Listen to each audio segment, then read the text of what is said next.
Yashodanandana Braja Jana Ranjana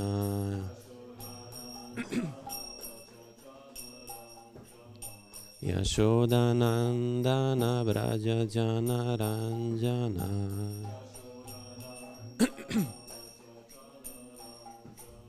Yamuna Tira Vanachari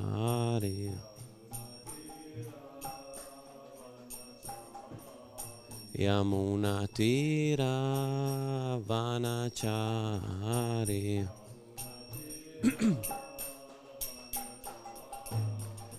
Jaya Radha Madhava Kunja Bihari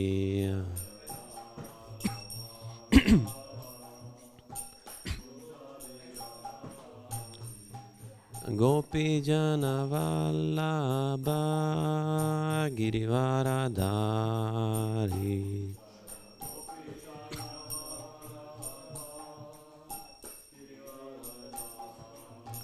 Yashodanandana Braja Jana Ranjana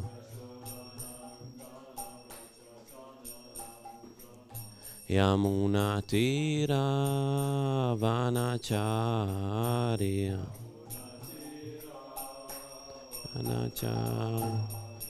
Jaya Radha Madhava Kunja Bihari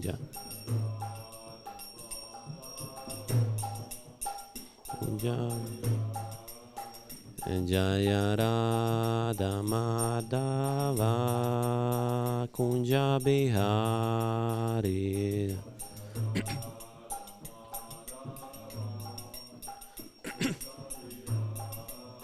Hare Krishna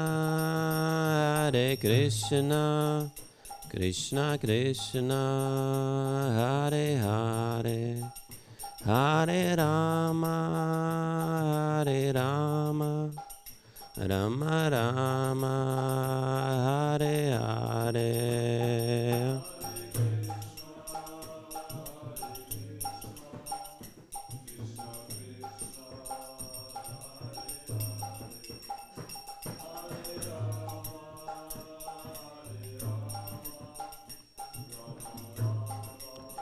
Hare Hare Hare Krishna Krishna Krishna Hare Hare Hare Rama Rama Rama Hare Hare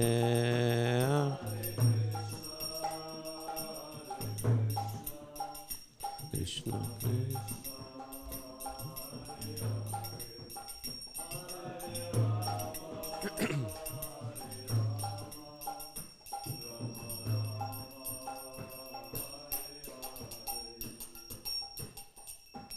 Shri Radha Madhava ki jai, Shla Prabhupada ki jai. Om Namo Bhagavate Vasudevaya. Om Namo Bhagavate Vasudevaya. Om Namo Bhagavate Vasudevaya. We are reading from Srimad Bhagavatam, 3rd Canto, chapter 25, The Glories of Devotional Service. Text is 19. Please repeat after me. Na yujyamanaya bhaktya Na yujyamanaya bhaktya Bhagavatya kilatmani Bhagavatya kilatmani Sadrishosti Shiva Panta Sadrishosti Shiva Panta Yoginam Brahma Siddhaye Yoginam Brahma Siddhaye na yujyamanaya bhaktya Bhagavatya kilatmani Sadrishosti Shiva Panta Yoginam Brahma Siddhaye Na yujyamanaya bhaktya Bhagavatya kilatmani Sadrishosti Shiva Panta Yoginam Brahma Siddhaye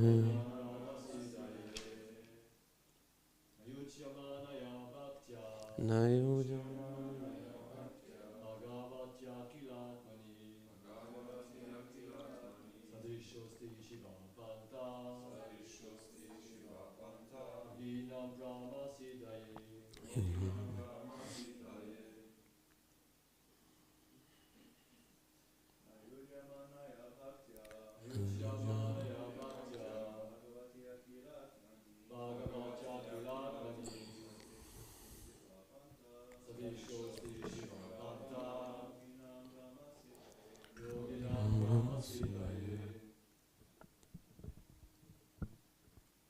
Matajis.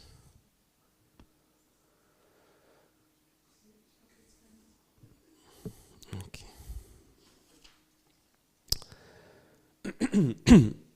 Na not Yujamanaya being performed Bhaktya devotional service Bhagavati towards the Supreme Personality of Godhead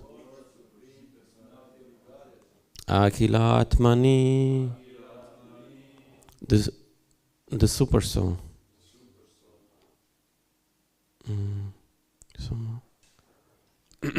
Sadrishaha like Asti there is Shivaha auspicious Pantaha path Yoginam of the yogis Brahma Siddhaye for perfection in self-realization.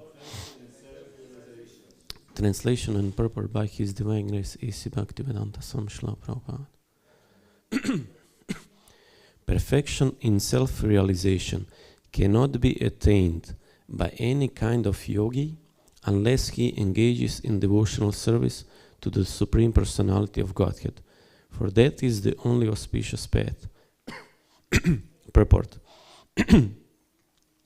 That knowledge and renunciation are never perfect unless joined by devotional service is explicitly explained here.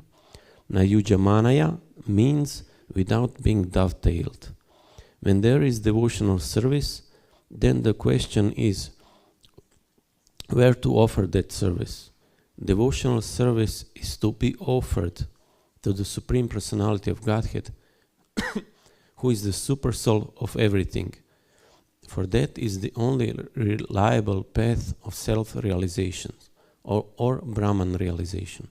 The word Brahma Siddhaye means to understand oneself to be different from matter, to understand oneself to be Brahman.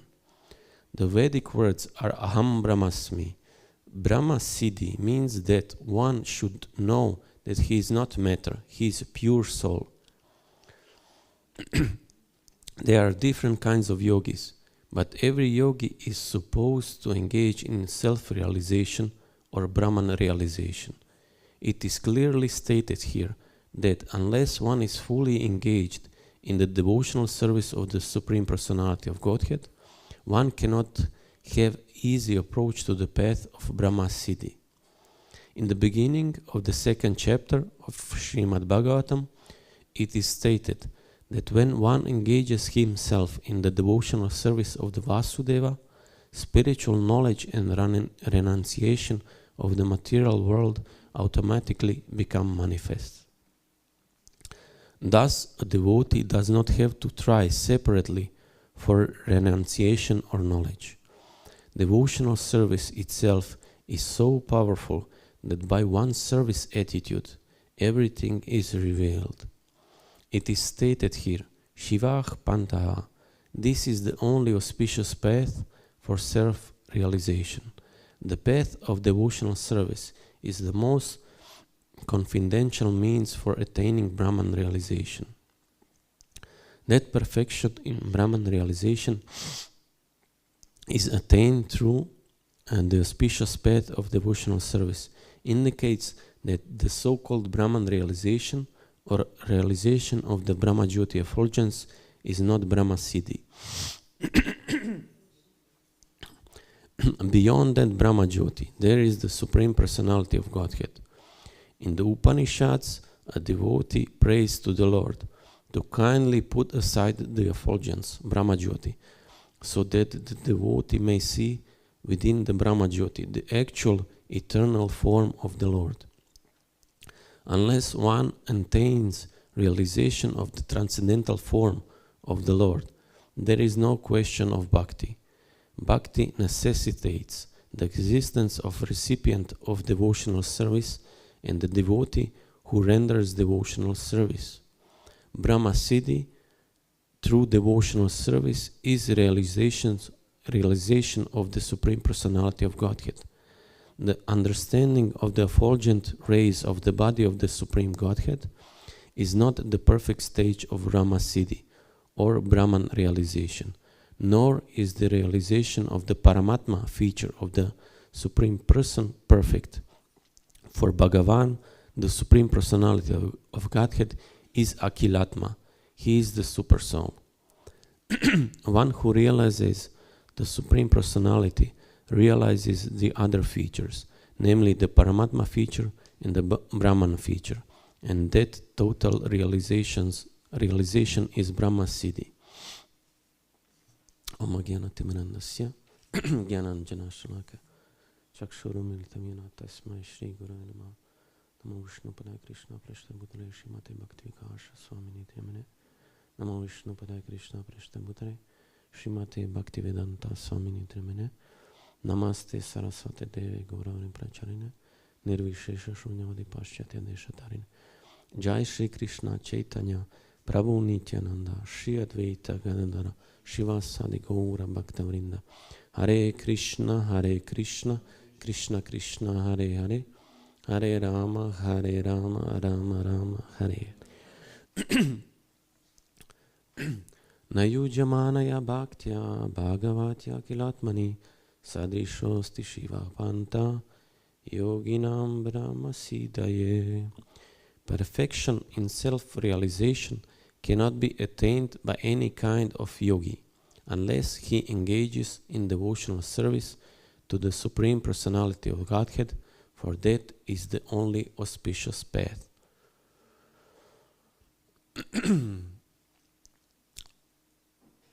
So here we are hearing instructions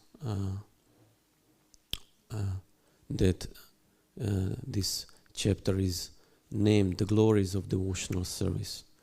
And Krishna is also saying to Arjuna in the 6th chapter of Bhagavad Gita that Yoginam api sarvesham mayad gatinatan atmanam shraddhavan bhajate yama same yukta tamo mataha. He's saying to Arjuna that the highest yogi is one who always thinks of Krishna in himself and who always engages in devotional service. And in this verse, it is confirmed here that only by devotional service we can get to know Krishna. Bhaktya mama bijanati yavanyas. Only by engaging in devotional service we can reach Krishna. And Prabhupada is explaining that there are many yogis, but not all of them can get close to Krishna. That's why this process is very high. Very Bhakti Yoga is very high principle actually to be engaged in menial service. We can think that maybe new bhakta comes in a temple and then he starts doing some menial service like cleaning the temple or washing the pots, and then when guests come and they see this new bhakta washing the pots, and then they think, oh, he's just washing the pots, he's somebody. But actually, this is very elevated position. Even this new bhakta who is washing the pots, he's much more elevated than some respected yogi who is meditating on Himalayas in some cave, who is meditating on the Supreme Personality. Why? Because he is engaged in devotional service, and gradually this knowledge will be revealed. Krishna will reveal himself to devotees. We know from previous examples that devotees, they always search how to serve the Supreme Personality of Godhead. And we have a nice example in Narada Muni. He is the eternal associate of Krishna. And Narada Muni, he appeared as the son of Brahma. And Narada Muni, he is very elevated devotee of the Lord.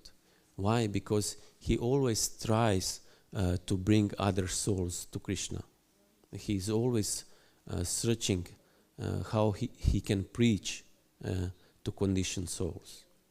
And we have in a 6th canto, it is described there, then when material world was created, and when Brahma, he got 10 sons, and Brahma, he wanted to populate this material world. And one of these sons was Narada Muni. But Narada Muni, he didn't want to get married. He's a brahmachari, and he travels around and preaches to conditioned souls. And also, Daksha was one son of Brahma, but Daksha, he took this instruction of Lord Brahma, of his father, very seriously, and he did work on populating this material world. And Daksha, he got 10,000 sons, it is described, and he wanted that his sons populate this material world. And then these 10,000 sons, they were doing austerities. They went to one holy place, and there they were visited by Narada Muni. So Narada Muni, he preached to them, to these 10,000 sons of Daksha.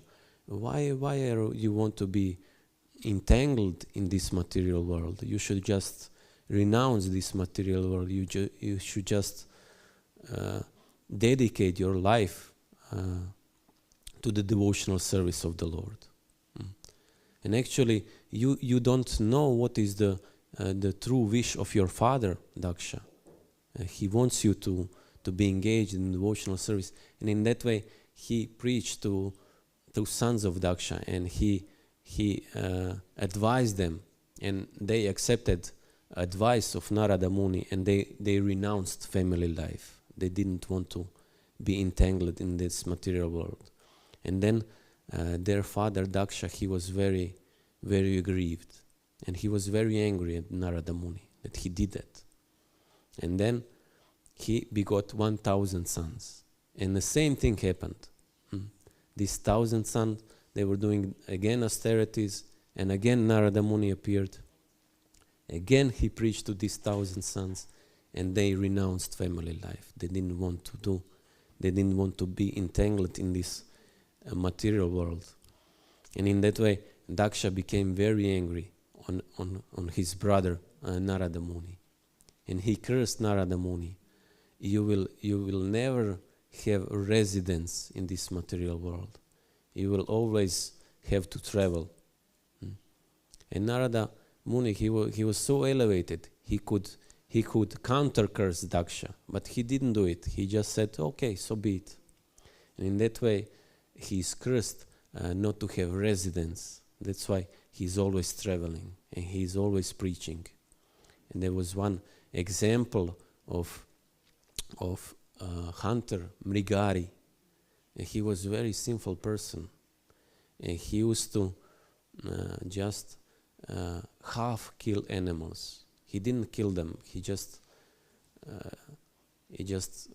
half killed them. That animals were dying in suffering.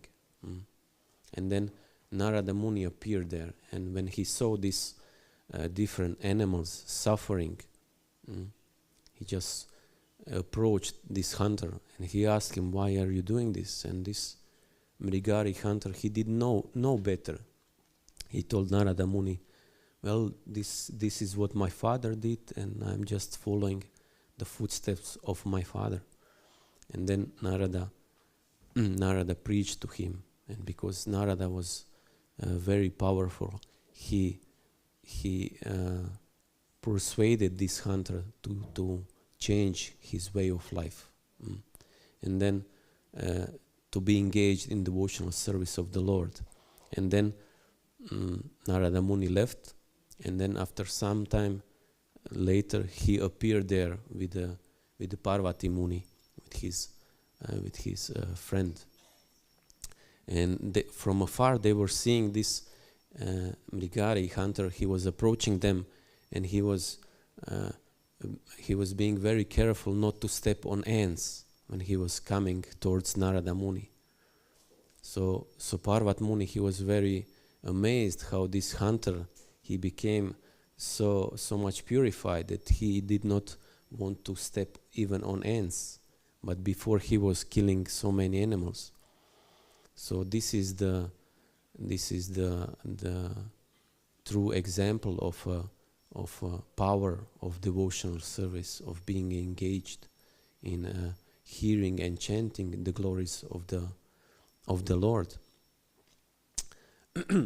So this same Narada Muni, he appeared in Chaitanya Lila as Shrivas Pandit, which is today appearance day of Shrivas Pandit.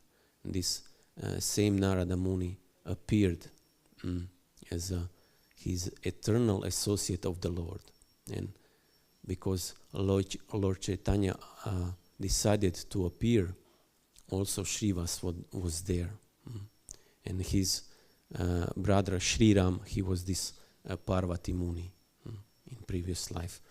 And it is very interesting that Shrivas Pandit, he was same as Advaita Acharya. He was always inviting the Lord to appear in this world. Same as we see example, same as Narada Muni was doing before. Because Narada Muni, he was always making arrangement so that Krishna will appear.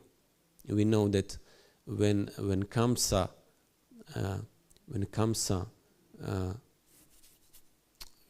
heard that Krishna will appear as a eighth son of Devaki, then Narada Muni appeared there, and he preached to Kamsa just so he can make faster this appearance of Krishna. So in this way, Shrivas Pandit, he also prayed to Lord that he should appear here and spread the holy name. And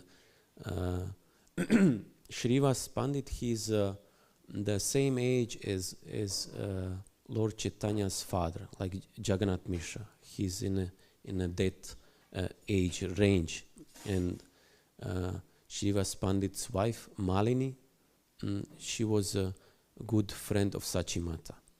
And when Sachimata was pregnant with Lord Chaitanya in a womb, then Shrivas' wife Malini, she decided to help a little bit, and she stayed in their house just to help Sachimata with the household and also with the delivery of the child. So we know that Jagannath Mishra and Srivas Thakur, they were very good friends. And when Nimai Pandit was born, that actually Srivas Thakur, he was he acted like his uncle, so to say. Although Jagannath Mishra was not related to Srivas, but Srivas acted like this. And in previous times, it is described when you have extended family, when you have so many brothers and sisters living in one household, one big house, that sometimes uncle is chastising the child, because in that way he will become in the eyes of a child like he's tough. He's in that way. Father and mother, they are a little bit aloof. They receive all the love from the child, and only this uncle, he's chastising and he's disciplining the child, and in that way the child does not have anything against a father and a mother. And in that way Srivas Thakur, he took this task that sometimes he would chastise Lord Chaitanya, who was known in a youth as Nimai Pandit. And Nimai, he was very naughty as a boy, and as a young boy, he would when there were brahmanas chanting Gayatri in a river, then he would come and he would sprinkle water on them. He would take water in his mouth and he would squirt them on face, and then he would pull their legs in a river, and they were always complaining to Jagannath Mishra at this. That this Nimai, he's very naughty boy. And then Jagannath Mishra, he would ask Srivas, please, can you chastise a little bit my son? And then Srivas would come and he would say to this Nimai Pandit, because Nimai, he was very scholarly. He always was studying something. And then Srivas Thakur, he would told to Nimai, what is the use of you studying so much, because you don't have any devotion to Supreme Lord. You are just studying. It's just all this studying is useless. And Nimai Pandit would say, well, hopefully one day I will become purified and I will be engaged in devotional service. He said it like that, hopefully one day. And then we know that Nimai's father, Jagannath Mishra, he left the body, and then it was left on of Nimai that he makes this arrangement for burning of a body for this ceremony of Shraddha ceremony. And he went to Gaya, and there he met his spiritual master Ishvarapuri, and we know that from that day that Nimai changed. He became mad after love, mad after love from the Supreme Personality of Godhead. He became so absorbed that people were thinking that he's a mad. He used to always sing the glories of the Lord, and house of Srivas Pandit was Lord Chaitanya's headquarters, so to say. This was the main place where devotees would gather and sing the glories of the Lord. And they were singing it very loudly, and they were in ecstasy, and they were singing all night long. And people were complaining, and they went to Lord Chaitanya's mother, they went to Sachimata, and they complained, your son is crazy. Mm. Somebody said that he must have some stomach pain because he's crying all night in Srivas Thakur's house. Maybe you should give him some coconut water that he becomes pacified. Others would say, oh, he became influenced by bhutas, by ghosts. So you should give him this ghee which was offered to Shiva. So you can rub this ghee on his head. That this different ghosts they leave his mind alone. And some people would give to Sachimata Vishnu oil that she rubs his body with the oil.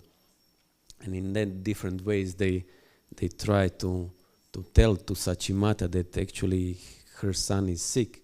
And then Sachimata came to Srivas Thakur and she was worried and she asked, what is going on with my child is sick? And Srivas told Sachimata, yes, he's very sick. He has this sickness of love of Godhead. And I wish I had it also. I wish that everybody is sick like him. In that way, he pacified Sachimata. She know. And there were many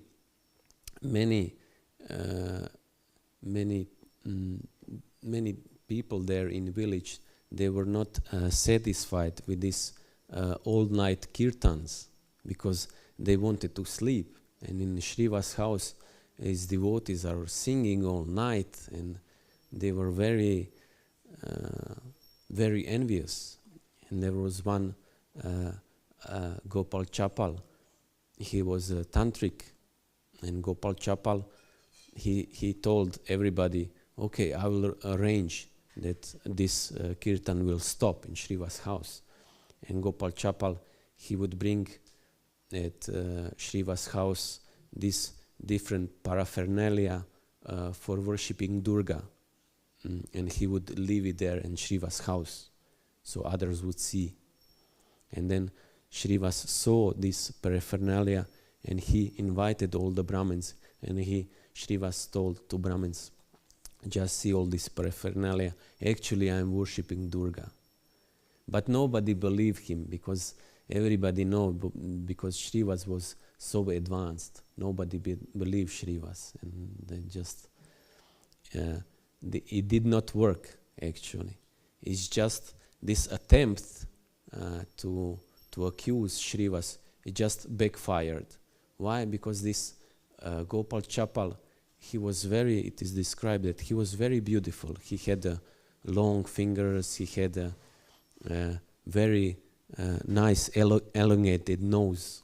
It is described there. And by accusing Srivas, trying to accuse Srivas Pandit, this Gopal Chapal, he got leprosy. And this leprosy attacked his fingers and his nose. And it is described that his nose melted. He did not have any nose left because of this offense. And of course, when you're ugly like that, when you have leprosy, his wife immediately kicked him out of the house. And he became very poor and very sick and he regretted that. And then he approached Chaitanya Mahaprabhu and he asked for forgiveness. But Chaitanya Mahaprabhu told him, you should ask Srivas for forgiveness because you offended him. I would never forgive you in 1,000 years because you offended him. And then Gopal Chapal, he approached Srivas and he begged for forgiveness. And of course, Srivas gave him his forgiveness. And in that way, Gopal Chapal, he got well and he got well and he did. And we see that there was one instance when Lord Chaitanya, he approached Srivas and he told him and that you have a big family. You have like 4 brothers. You have wife. You have children, and still you're not doing any. You're not having any job, any work. How is it? How come?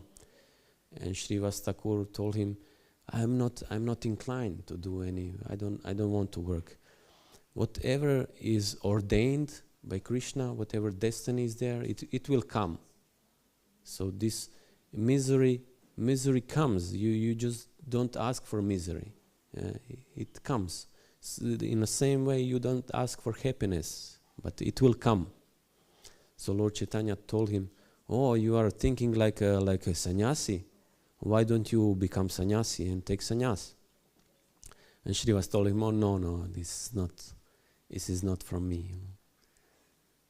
But then Lord Chaitanya, "But how come you are not begging also?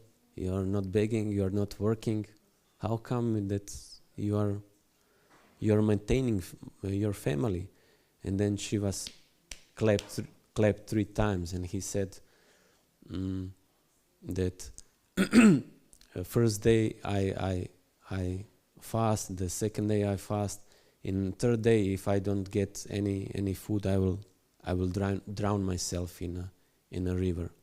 And then Lord Chaitanya was very pleased, and he told that even Goddess Lakshmi should go beg around, but he will always have something to maintain his family, and it was the fact. It was the fact. He was so renounced and so advanced devotee of the Lord.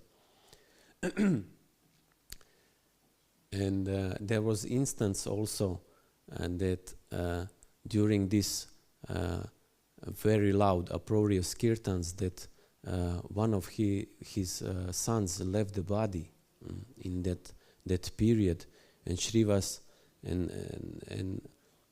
women in the house were very much afflicted, and they were crying, and then Srivas heard there, and Srivas came there and just told them to be quiet, because kirtan was going on. Just be quiet, just let us do the kirtan. Just he was so renounced. And then Lord Chaitanya told, when kirtan was over, something I felt. It was not it was not like usual. Something happened here. I can feel it in the air. And then Srivas told him what happened, and then Lord Chaitanya immediately approached this dead body, and by his power he brought a soul back to this body, back to this life. And then when this boy wake up, and he spoke this Bhakti Yoga philosophy, and he told him, who is my father? Who is my mother? I am spirit soul, and my time has come to leave this body. And in that way, soul in this body preached to these different women who were crying, and just pacified them, that they became pacified, and they became quiet, and they could see that this is actually the true meaning of life, that we are spirit soul. We are meant to engage in devotional service. So in that way, we can see of different examples of very elevated souls, how they acted in this world, that they were always searching how to please Supreme Personality of Godhead. In that way, we can be very grateful to Srila Prabhupada that he did left. He was very in a advanced age. He traveled to West, and so many people told to Prabhupada, "Why are you going there? Better stay in India." But Prabhupada, he was very convinced in the power of the holy name, and in that way, Prabhupada, he made that endeavor, although he was, we can say, in an advanced age. His body was not well. Even on a ship, he got heart attack, and he got so much inconvenience was there. And also, when he came in America, this first years were very difficult to Prabhupada, but still he did not give up. He was very absorbed in his mission, and in that way, his mission was success. Even before Prabhupada, there were some sannyasis that they tried to spread the holy name, but they were not successful because they didn't have faith, same as Prabhupada did. Prabhupada was very faithful to the mission of his Guru Maharaj. And in that way, we should be very grateful to Prabhupada that he decided this. And we can see that this is the actually what is wanted, something practical. I know that when I was doing some kind of yoga, before Bhakti Yoga, we did some kind of exercises, we did some pranayam, and we were reading all this Mayavada philosophy, and it was all vague, there was nothing practical. It was just some jugglery of words, just some sentiments. But then, when I met devotees, they told me, you should come here, wash the pots, clean the room, start vacuuming. And when I started, I just felt this is it actually. It works, everybody who got engaged in this menial service, you could see that gradually your heart becomes purified, and then you start to change your bad habits, and in that way you completely turn the new page in your book of life, so to say. I know when I moved to temple full time, then I just didn't feel connection with my old friends, so to say. And my old friends, they were thinking, where did he go? He just like earth swallowed him. He just disappeared. I just left everybody. I just didn't feel any attraction to their association. And then by associating with devotees, I wanted more and more devotee association, and in that way we gradually become purified. So that's why this the devotees association and these communities are very important. That's why this Prabhupada always stressed this point that devotees association is very, very powerful. Same as when you have one stick, you can easily break one stick, but if you have many sticks together, you cannot break it so easily. So Maya is illusory energy of the Lord is very powerful. So we have to always be in devotees association, and in that way we will gradually become purified, and we will gradually come to this platform when we will get the taste. Now we know we are chanting in the morning, but we are fighting our rounds, we are washing, we are doing our service, but we are meditating on some material things. But gradually this taste will come. This is the natural thing. Gradually taste for chanting, taste for service will come, and then we can relish this service more and more. So okay, I will stop here. Maybe if there are some questions, some comments. Yeah, Bhakta Salim.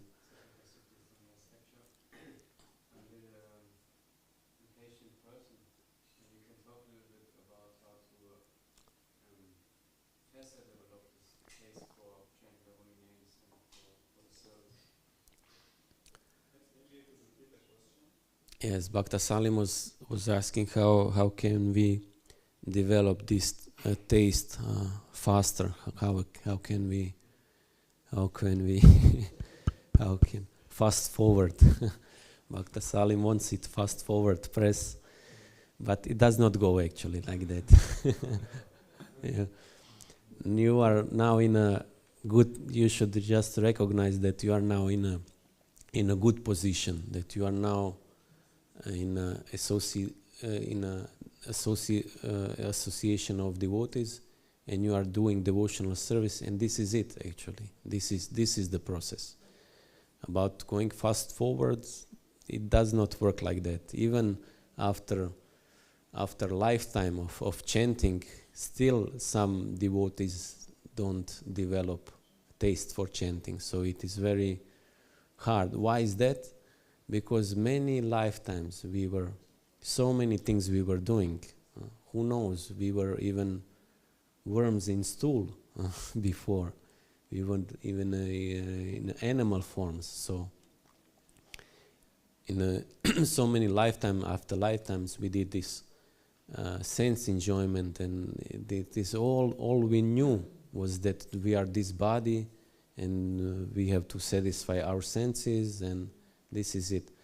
So to get purified and to get the taste for chanting of the holy name, it will take us some time. There was one example of one devotee. He was Prabhupada's disciple, and he used to chant. He was chanting. He was in a movement for 30 years, doing full-time service and everything. And then he was almost in a car accident in India. You know, in India, if you were in India, they were driving very, very, very dangerous cars there. And anyway, this car was supposed to hit them.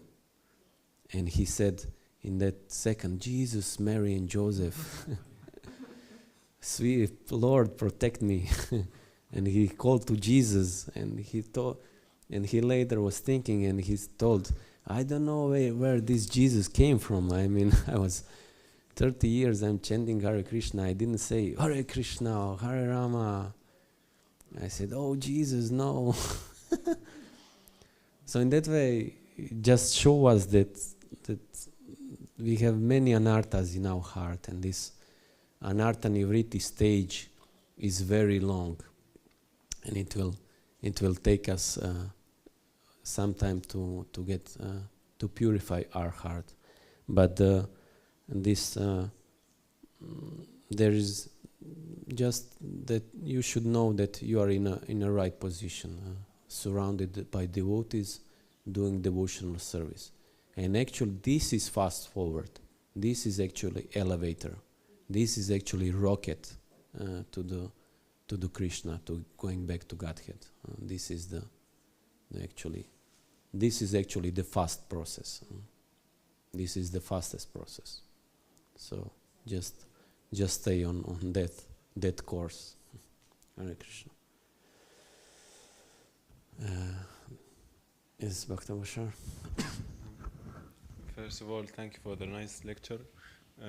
Also, I remember Vaisheshika Prabhu was telling the story that about a devotee told him he was drowning in the Ganges or something, and somehow he got rescued, he got saved, and he shared honestly that the last thing he saw was an old washing machine advertisement from the television. So it got stuck in his head.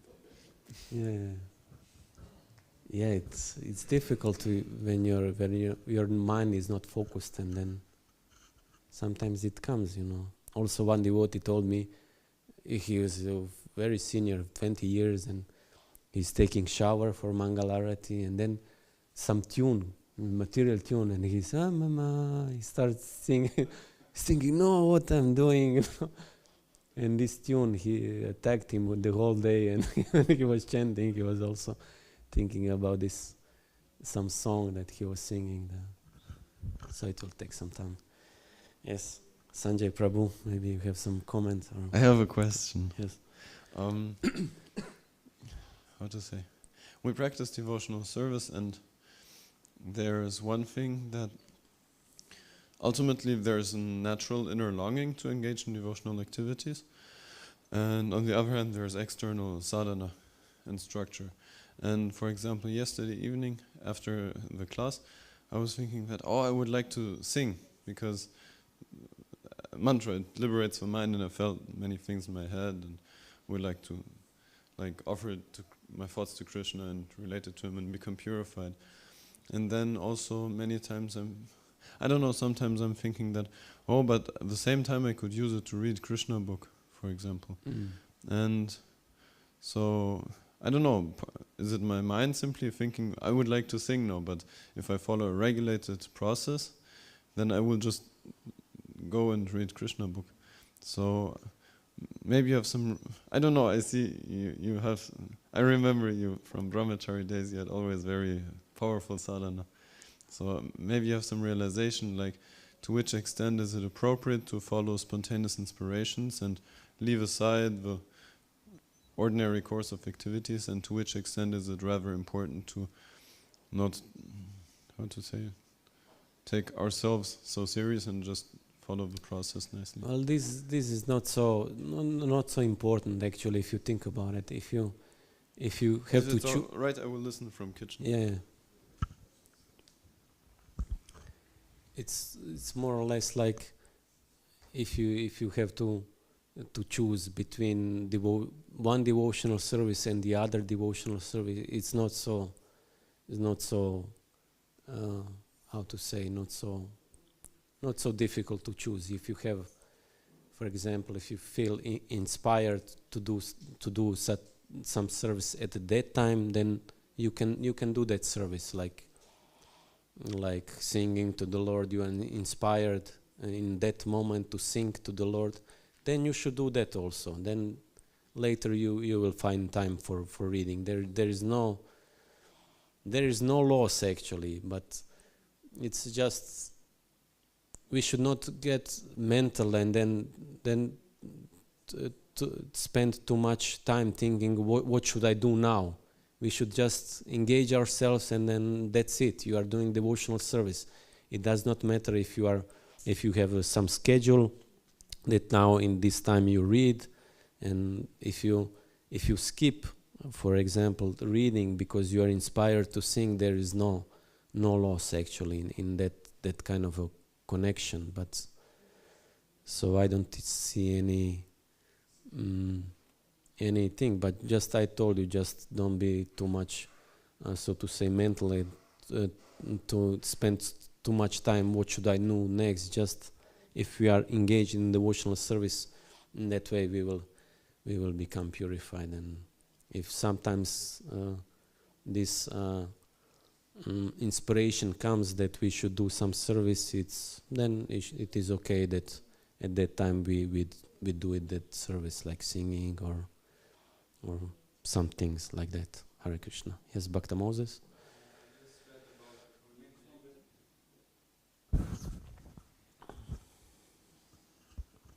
Hare Krishna. I just read about the holy name, that it's actually the way to the goal and the goal at the same time. So it's different to other pious deeds. Can you say that other devotional service, it's like pious deeds? Or so is chanting the holy name also higher than the other devotional service, or just higher than pious deeds? Yeah, this is also one thing that Prabhupada also was questioned, But Prabhupada, he wanted us that we do something practical. I mean, chanting, this is the highest. But still, Prabhupada, he did not want that we neglect our service. When we are living in a temple, when we are living in a community, we have some kind of duties. And these duties means that you have to do this service, And this is for temple commander to allocate these services that has to be done. I mean, you cannot say, "Oh, Prabhu, no, I'm chanting 64 rounds," Then temple commander comes, "Prabhu, can you clean this temple room?" "No, 64 rounds I'm chanting. No, sorry, not today." So this is not proper attitude actually. I mean, chanting the holy name is highest principle. Yes, but we should be practical and we should do our duty. We should do our, and then in a free time you have chant. So this is it's like that we always have time to chant. It is structured like that. So it's not that we don't have time to finish our rounds. This is not. We always have some free time for reading and this and there. But duties, we have to do it like this. You know, it has to be done like that. Yeah. Thank you for your answer and for the nice lecture, by the way. And also, I have a comment to Selim. I also read in about the holy name that it's. I think it's actually the faith. The faith makes one soon reach perfection. It's written. Faith. Faith, yeah. Faith in the holy name, real faith. Yeah. Okay. Okay, we will stop here. Thank you very much. Grantara Srimad Bhagavatam ki jai. Srivas Thakur Prabhu ki jai. Gaur Premanand. Jai Shila Prabhupada ki jai. Gaur Premanande.